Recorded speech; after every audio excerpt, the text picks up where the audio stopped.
Bonjour à tous, je vous retrouve aujourd'hui pour une vidéo un petit peu spéciale. Je vais faire mon tirage pour l'année et ça peut vous donner une idée de comment on peut interpréter son année complète. Et si vous avez envie d'avoir la même chose, ben sachez que je peux vous le faire en privé bien sûr. Donc il suffit de me contacter, hein, vous avez toutes les coordonnées dans la description de cette vidéo pour pouvoir me joindre. Ça donne une idée globale des énergies de chaque mois pour l'année. Vous allez voir hein, comment je procède. Et cela peut vous apporter beaucoup déjà en préparation. Mais également, ce qui est bien, c'est de revenir dessus après. Moi, je fais ça chaque fin de mois. Je reviens sur le tirage pour voir ce qui avait été prédit en quelque sorte. Et c'est surprenant de vérité. Donc voilà, on va commencer avec les arcanes majeures. Donc je vais en tirer 12, une pour chaque mois. Une pour chaque mois et dessus je mettrai une carte de l'Oshozen Tarot. Allez, on y va. J'en prends 12. Janvier, février, mars, avril, mai, juin, juillet, août, septembre, octobre, novembre et décembre. Voilà. Alors, je peux même en tirer une de plus pour l'énergie vraiment générale de toute l'année. Donc, c'est ce que je vais faire d'ailleurs. On va la mettre ici. Et puis, nous allons regarder tout ça ensemble. Mais avant, je vais remettre également une carte sur chaque de l'Oshozen Tarot pour compléter le message en fait. Allez, on y va.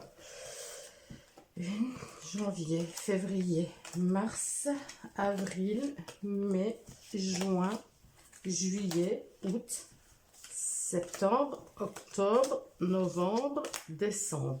Alors vous avez, voilà, on peut appeler ça, vous avez la roue astrologique qui existe, mais là c'est plus pour les astrologues, donc c'est plus en fonction des maisons, hein, du thème, de votre thème natal, en fonction des maisons. Là, moi c'est vraiment, je fais les 12 mois et on va voir les énergies qui ressortent pour chaque mois.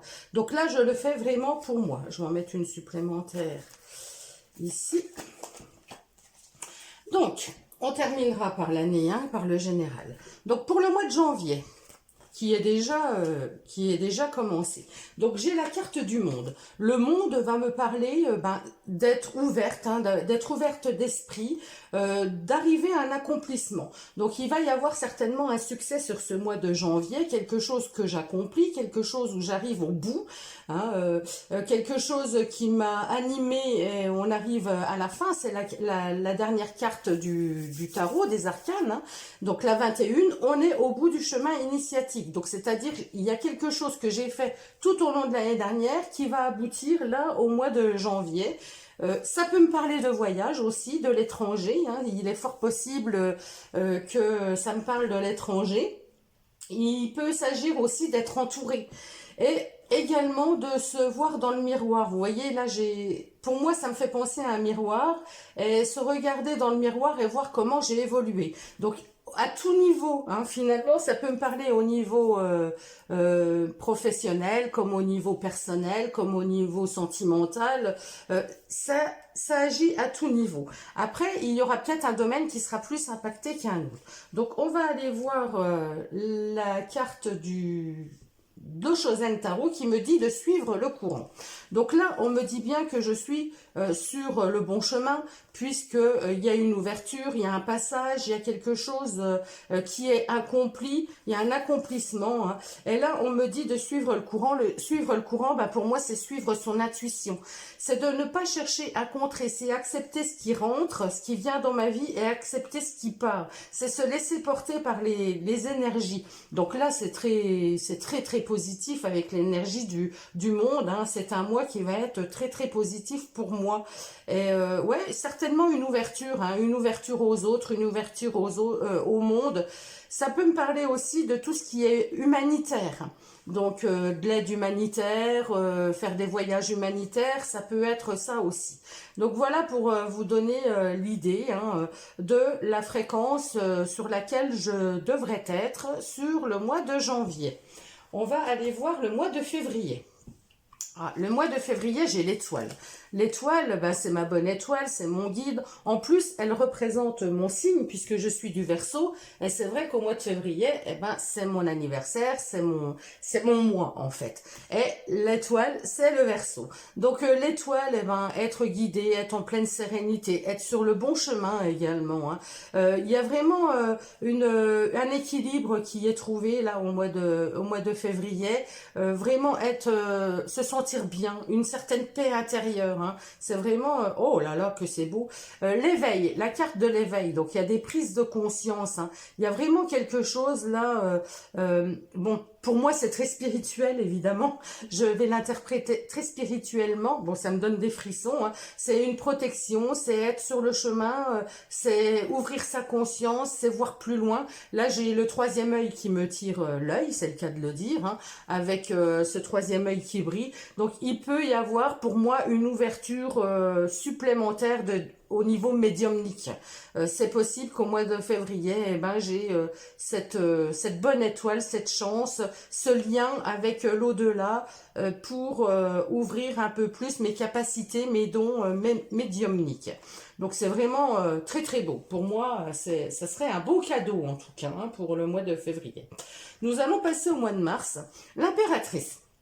Alors l'impératrice, c'est la créativité. Donc il se pourrait qu'au mois de mars, eh ben, j'ai beaucoup de projets, j'ai l'envie d'écrire, l'envie de faire des choses de mes mains. Hein, voilà, beaucoup de communication aussi. L'impératrice, eh ben, elle crée des projets. C'est l'archétype de la maman. Et c'est vrai que la maman, ben, c'est elle qui porte pendant 9 mois son projet, son enfant. Hein. Donc là, c'est ça, c'est porter des projets, c'est avoir plein de projets en tête, plein d'idées lumineuses, plein de choses qui sont attrayantes. Hein. La percée avec la carte 11, hein, c'est une arcane majeure. La percée, c'est voir au-delà des illusions, c'est oser, c'est passer, c'est également un passage là. On voit bien, il y a plein d'énergie, hein. Il y a beaucoup de rouge, beaucoup d'énergie. Donc là, c'est comme si on me disait que j'allais oser, j'allais maîtriser, j'allais oser, j'allais maîtriser certains de mes projets. Il y a des projets qui vont voir le jour en tout cas. Quand on perce, c'est ça, on voit le jour, on met au jour quelque chose, mais ça demande énormément d'énergie. Hein, l'impératrice, elle n'est pas à rien faire. Elle met en place, elle programme, elle crée quoi. Hein, c'est tout à fait ça. Donc là, au mois de mars, ça devrait être un mois où il y a énormément d'énergie en moi pour créer quelque chose. Alors de l'ordre, je vous dis, ça peut être de l'écriture, ça peut être créé avec ses mains. Peu importe ce que je vais créer, mais il va y avoir beaucoup d'inventivité, beaucoup de création. Pour le mois d'avril, j'ai le chariot. Le chariot qui me dit que j'avance, hein, on avance avec le chariot, on file droit, on sait ce qu'on veut, il y a de la motivation. Par contre, il faut bien maîtriser les rênes du chariot pour ne pas qu'ils partent dans tous les sens. Si on maîtrise pas, eh ben c'est vrai que les chevaux vont partir dans tous les sens et ça peut être chaotique. Mais là, pour moi, le chariot, c'est suivre son âme, c'est suivre ce qu'on a au plus profond de soi et aller droit devant sans s'occuper trop de ce que les autres peuvent dire, de ce que on avance, on est sur notre chemin et on trace. La culpabilité. Alors là, la culpabilité, c'est le 8 d'épée. Eh ben, il va falloir faire attention aux croyances limitantes. Les croyances limitantes, eh ben, effectivement, elles nous culpabilisent. Vous voyez, c'est au niveau du mental. Il pourrait y avoir ce mental qui nous freine, ce mental qui nous dit « non, mais t'es pas capable de, c'est pas pour toi, tu peux pas faire ça. » Voilà. Donc là, il peut y avoir de la culpabilité, mais avec le chariot, eh ben, il faut tracer. Hein. Vous allez tracer, mais attention, enfin je vais tracer, j'ai tellement l'habitude de faire des vidéos pour les autres que voilà, je vais suivre mon bonhomme de chemin, je vais y aller, mais il va falloir que j'arrête de culpabiliser, que je pense à moi, que je ne pense pas aux autres et que j'éteigne cette petite voix intérieure qui me dit que je ne suis pas capable ou que ce n'est pas fait pour moi. Donc là, sur ce mois d'avril, il va falloir que je fasse attention à ça.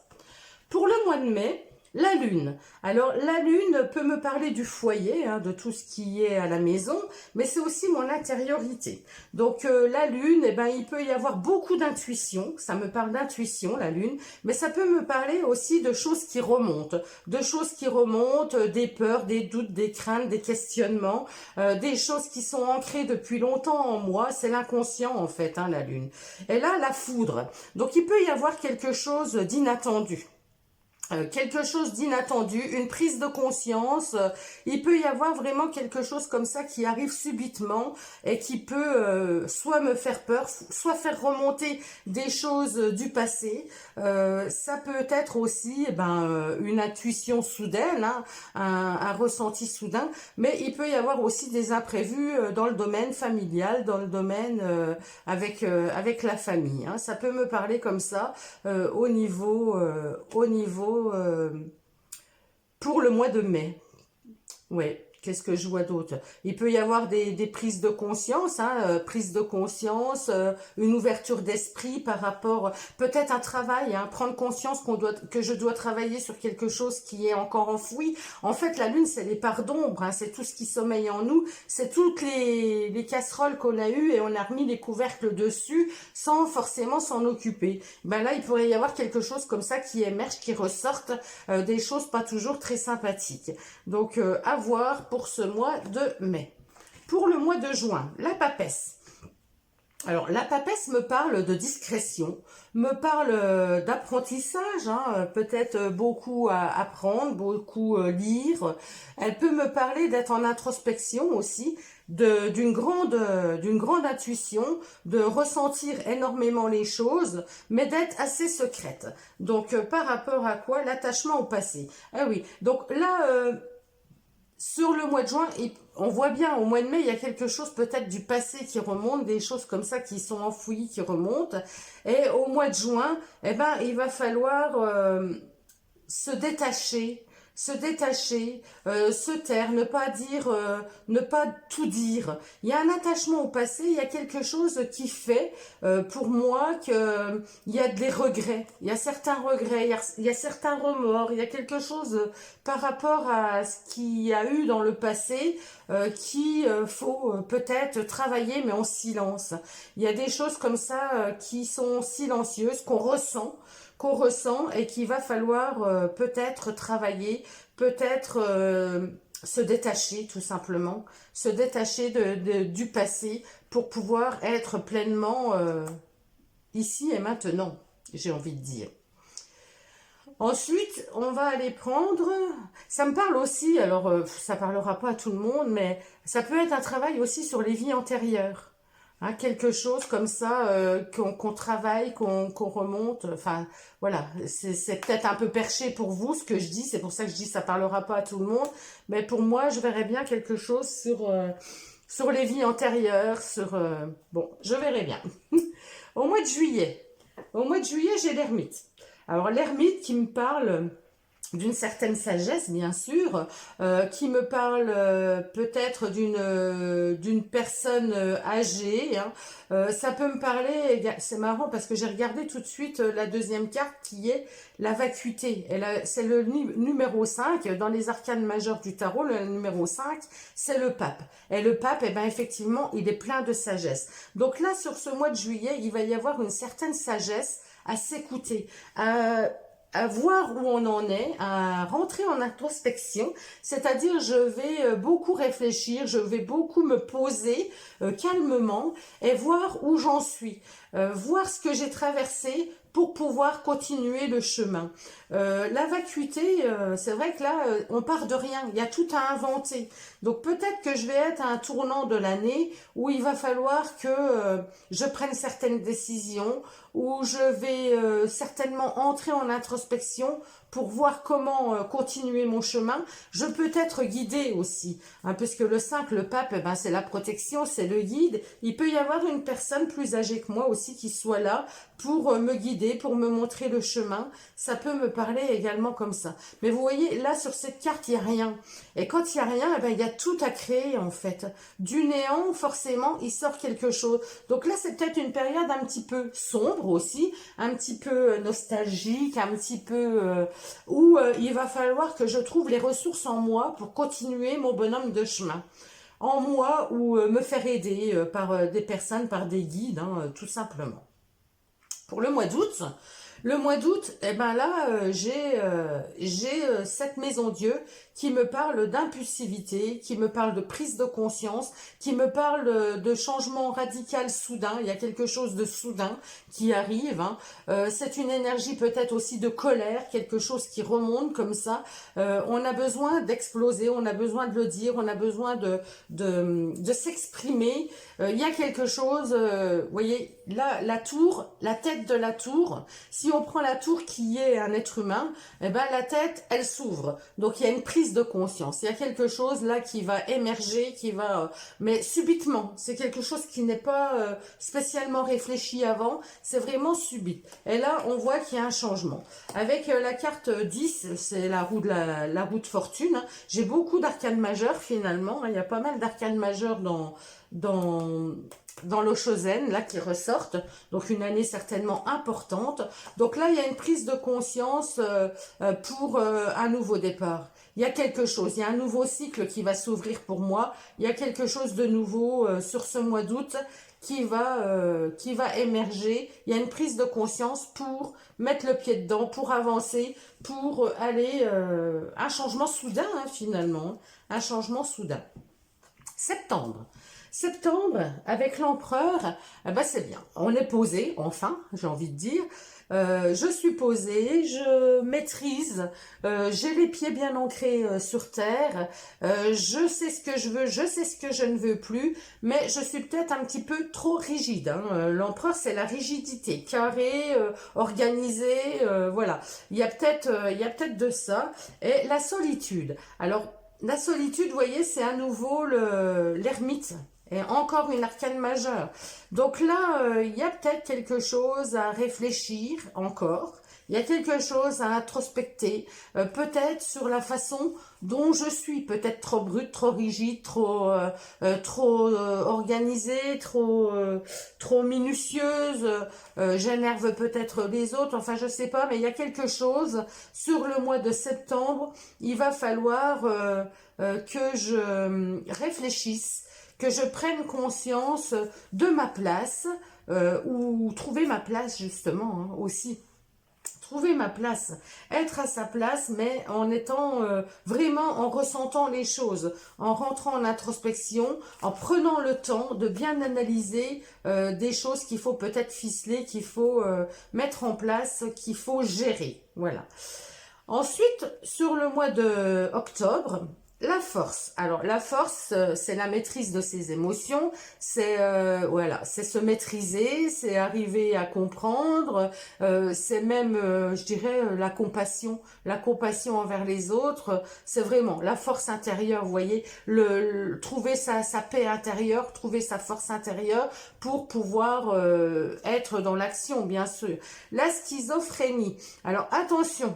Attention, parce que là, sur mon mois d'octobre, eh ben, je pourrais avoir le cerveau qui est en ébullition parce qu'il y a des doutes, il y a des choix à faire, il y a des questionnements énormément. Ouais, j'ai envie, non, j'ai pas envie. C'est vraiment, je ne sais plus. Je ne sais plus. C'est ça, hein, le 2 d'épée, c'est vraiment ne pas voir les choses en face et puis se poser tout un tas de questions. Là aussi, il s'agit du mental. Après, je suis un signe d'air. Hein, ça m'étonne pas que j'ai du mental dans mes tirages, hein, parce que je mentalise quand même pas mal. Je suis énormément dans ma tête, bien que j'essaye de travailler moi aussi pour le moment présent et pour poser ce mental, mais il y a des moments, comme tout le monde, il revient en force. Donc là, on me dira que j'ai la force peut-être de maîtriser ça. Il faut que je trouve la force, en tout cas, au mois d'octobre, que je maîtrise mes pensées, que je maîtrise le chaos qui se passe dans ma tête. Ensuite, au mois de novembre, j'ai le pendu. Alors, le pendu qui me parle également d'introspection. Ça va être une année où je vais encore pas mal être en intériorité, hein, finalement. Le pendu qui me parle d'introspection. Alors, je peux être bloquée. Il peut s'agir d'un blocage pur, net, voilà, c'est-à-dire je suis alité, je suis pas bien, un accident, peu importe. Il peut s'agir d'un blocage, mais il peut s'agir aussi d'un moment d'introspection nécessaire, d'un temps d'arrêt de quelque chose, hein, prise entre deux feux, ne pas savoir vers quelle direction aller. Et là, le pendu, eh ben, c'est un temps nécessaire pour savoir où je dois aller, comment avancer, avoir une autre vision des choses, prendre du recul sur une situation, le partage, le partage. Donc peut-être que là, il va peut-être y avoir un blocage par rapport à des échanges, c'est possible. Peut-être qu'il peut y avoir des échanges et je ne suis pas sur la même longueur d'onde que les autres. Enfin, il peut y avoir un blocage comme ça. Ça peut me parler aussi que je peux trouver la solution, me débloquer par rapport au fait de donner, de partager, d'être dans le partage avec les autres. Hein. Voilà, cette reine, c'est la reine de bâton, hein, il me semble. Et le rouge, ça doit être les bâtons. Cette reine de bâton, eh ben, elle est pleine de motivation, elle est pleine de charme. Voilà, elle sait comment y faire pour obtenir ce qu'elle veut. Et là, avec ce pendu, il y a peut-être des questionnements par rapport à comment j'ai envie de partager, comment j'ai envie de donner aux autres, comment j'ai envie de voir la suite des événements pour être plus dans l'empathie, dans le partage, c'est possible. Et sur le mois de décembre, ah ben magnifique, le soleil. Alors le mois de décembre, bien souvent c'est le mois des fêtes, enfin c'est le mois des fêtes. Donc là on peut me parler des enfants, donc les réunions, la joie, on se retrouve en famille avec les enfants. Ça peut être du soutien aussi, soutenir les autres. Ça peut être l'énergie, une énergie rayonnante. Hein. Je rayonne, je suis heureuse et il y a de l'entraide. Alors soit je donne l'aide aux autres, soit je reçois de l'aide. Hein. Ça peut être dans les deux sens. La source, waouh. Donc là, je suis vraiment sur le mois de décembre, c'est être lié à la source, c'est vibrer. Vous voyez, là, ça représente un soleil aussi. Il y a vraiment une grosse vibration, il y a vraiment un rayonnement, c'est la joie, je suis heureuse, il y a de l'énergie positive. C'est une très très belle énergie sur le mois de décembre, en tout cas. Donc voilà mon année, je vais voir au niveau général. Au niveau général, l'amoureux. Eh ben l'amoureux, effectivement, je l'ai ressenti parce que je vous ai dit, je vais être beaucoup en introspection. Eh ben ça va être une année où je vais devoir faire des choix. L'amoureux, il y a plusieurs choses qui vont se présenter à moi et il va falloir que je choisisse entre le cœur et la raison. Donc bien souvent, l'amoureux, il fait le choix du cœur. Hein. Mais là, il va y avoir vraiment plusieurs possibilités pour moi cette année. Et là, on me parle de silence. Le silence qui est l'arcane majeur 17. Donc le silence, c'est rentrer en introspection. Mais si je reprends la 17, c'est également l'étoile. Donc on va me dire que je vais être guidée. Mais je vais être guidée grâce à mes introspections, grâce au fait de rentrer à l'intérieur de moi, de m'écouter, faire silence pour m'écouter. Et là, vous voyez, une fois encore, là, j'avais l'éveil avec le troisième œil qui m'appelait. Sur cette carte, je ne sais pas si on voit bien, mais c'est un visage avec la lune au niveau du troisième œil. Donc, il va y avoir là aussi des choses à ressentir, des choses... il y a le troisième œil qui s'ouvre, mais il y a des choix à faire avec son intériorité, avec ce que je ressens profondément. Donc voilà pour mon année, hein, je reviendrai dessus, moi c'est sûr, tout au long de l'année. Mais si vous avez envie d'avoir un tirage comme celui-ci, eh ben faites-moi en part. Hein. Je pense que je vais faire un tarif réduit. Donc sachez que je peux le faire comme ça en visio, hein, vous n'êtes pas obligé de venir chez moi. Pour les personnes qui habitent tout près, elles peuvent venir à la maison. Mais pour les personnes qui sont loin, on peut faire une visio, bien évidemment. Après, je peux compléter ce tirage avec bien sûr vos questions. Voilà, j'ai encore pas défini spécialement de tarif. Tout dépend de comment je vais m'organiser. Mais comme ça, c'est un tirage qui ne va pas durer 1 heure. Voilà, ça sera certainement dans les 20 euros, je pense, le tirage avec vos questionnements derrière, avec vos réponses à vos questions que je fais bien souvent avec l'oracle de Béline. Voilà, s'il y a des personnes qui sont intéressées, je reste à votre disposition. Vous allez en barre d'infos de cette vidéo, en description, vous trouverez mon site internet avec toutes les informations nécessaires pour me contacter. Je vous embrasse tous et je vous dis à très bientôt.